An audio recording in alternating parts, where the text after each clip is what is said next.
হ্যাঁ দেখো বিসমিল্লাহির রহমানির রহিম। প্রিয় শিক্ষার্থীরা, আজকে আমরা ভগ্নাংশের গুণ শিখবো। কি শিখবো? ভগ্নাংশের গুণ। এই ভগ্নাংশের গুণ কিন্তু ভগ্নাংশের যোগ বিয়োগের চেয়ে সহজ। আমি বলছি না গত ক্লাসে, এই ভগ্নাংশের গুণগুলো যোগ বিয়োগের চেয়েও সহজ। দেখো এখানে প্রথমে একটা ভগ্নাংশ আছে, তাই না? তারপরে একটা পূর্ণ সংখ্যা। এটা কি আছে? পূর্ণ সংখ্যার হর কত হয়? 1। প্রতিটা পূর্ণ সংখ্যার নিচে একটা কি থাকে? 1 থাকে। এবং আরেকটা আছে ভগ্নাংশ। তাহলে এই তিনটাই আমরা গুণ করব। তো আমি একটা গুণের সূত্র লিখে দিয়েছিলাম, তাই না? যে ভগ্নাংশের গুণ মানে কি? ভগ্নাংশের গুণ মানে লব গুণ লব, হর গুণ হর। মানে লবে লবে গুণ, হরে হরে গুণ। গুণ করলে আমাদের ভগ্নাংশের গুণ শেষ। তাহলে দেখো আমরা লবে লবে গুণ করি। আমরা সুন্দর করে এখানে মুখে মুখে গুণ না করে আমরা কি করব জানো? আমরা সুন্দর করে একটা দাগ দিয়ে নিব। সুন্দর করে এরকম করে একটা দাগ দিয়ে নিব, ঠিক আছে? এরকম দাগ দিয়ে নিয়ে আমরা লবগুলো উপরে গুণ আকারে লিখব আর নিচে হরগুলো গুণ আকারে লিখব। এখন বলো তো লবে কি কি আছে? প্রথম ভগ্নাংশের লবে কত আছে? 2। তাহলে 2 গুণ এই 7 লবে আছে না হরে আছে? অবশ্যই 7 উপরে আছে, কারণ 7 এর নিচে একটা 1 আছে, তার মানে 7 আছে উপরে। তাহলে 7 কে আমরা উপরেই লিখব, ঠিক আছে? আবার গুণ উপরে কত আছে? 25। এইবার নিচে চলে আসো। নিচে কি করব? এখানে এই ভগ্নাংশের নিচে কত আছে? 5 গুণ এই 7 এর নিচে কত আছে? 1। কিন্তু 1 দিয়ে যে কোনো ভগ্নাংশ গুণ করলে তো ওই সংখ্যাই হয়, তাই না? 1 দিয়ে যাকেই গুণ করো ওই সংখ্যাই হয়। এই জন্য 1 কি লেখার প্রয়োজন আছে? না, 1 লেখার কোনো প্রয়োজন নেই।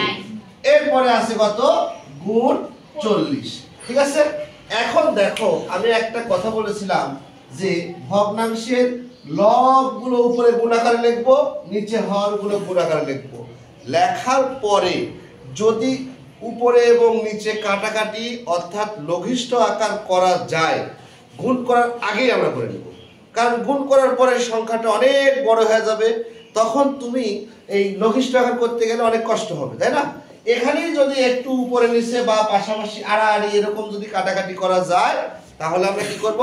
কাটাকাটিটা করে নেব। দেখো এখানে উপরে একটা জোড় সংখ্যা আছে না, নিচে একটা জোড় সংখ্যা আছে, তার মানে 2 দিয়ে ভাগ করা যাবে। তাহলে 2 দিয়ে 2 কে ভাগ করলে কত হয়? 1। 2 দিয়ে 2 কে ভাগ করলে 1। 2 দিয়ে 40 কে ভাগ করলে কত হয়? 20। তাহলে 2 দিয়ে আর কোনো কিছুকে যাবে? যাবে না। এখন দেখো তো 7 দিয়ে কার সাথে যাবে? যাবে না। কিন্তু 25 আর 5 এর মধ্যে কিন্তু যায়, তাই না? কত দিয়ে যায়? 5 দিয়ে যায়। তাহলে 5 দিয়ে 5 কে ভাগ করলে 1, 5 দিয়ে 25 কে ভাগ করলে 5, ঠিক আছে? এইবার আর কোনো কিছুতেই কাটাকাটি হবে? হবে না। তাহলে এখন আমরা একটু সংখ্যাগুলো ছোট হয়ে গেছে না, এবার গুণ করা আমার সহজ হয়ে যাবে না? কাটাকাটি না গেলে কিন্তু আমরা করতাম না, তাই না? গেল, এই জন্যই আমরা করলাম। তাহলে দেখো কি করব? নিচে দেখো 1 গুণ 20, যেটা কেটে দিয়েছি তার সাথে কি আর কোনো সম্পর্ক আছে? নাই।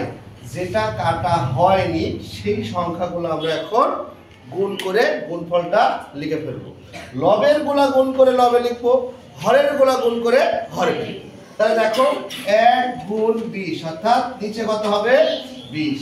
আর উপরে দেখো 1 গুণ 7, 7 আর 1 গুণ করলে কত হয়? 7। 7 গুণ এই যে 5, 5 সাথে কত হয়? 35। এটাকে কি তুমি এইভাবেই উত্তর রাখবে অপ্রকৃত ভগ্নাংশে? রাখা যাবে? যাবে না। এটাকে কি করতে হবে? মিশ্র বানাতে হবে, কারণ এটা হলো একটা অপ্রকৃত ভগ্নাংশ। উত্তর করার সময় উত্তর বের হলে অপ্রকৃত ভগ্নাংশে সেটাকে মিশ্র করতে হবে, আর অঙ্ক করার সময় মিশ্র থাকলে সেটাকে অপ্রকৃত করে নিতে হবে। তাহলে এটাকে যদি মিশ্র করো, মিশ্রণ নিয়ম তো মনে আছে, মিশ্র তো আলাদা ক্লাস করাই আছে। তাহলে 20 35 এর মধ্যে একবার যায়, 20 উপরে হবে 15, অর্থাৎ 1 সমস্ত 20 ভাগের 15 ভাগ, ঠিক আছে? দুনিয়ার যে কোনো ভগ্নাংশের গুণের নিয়মটা একই। শুধু কি করব আমরা?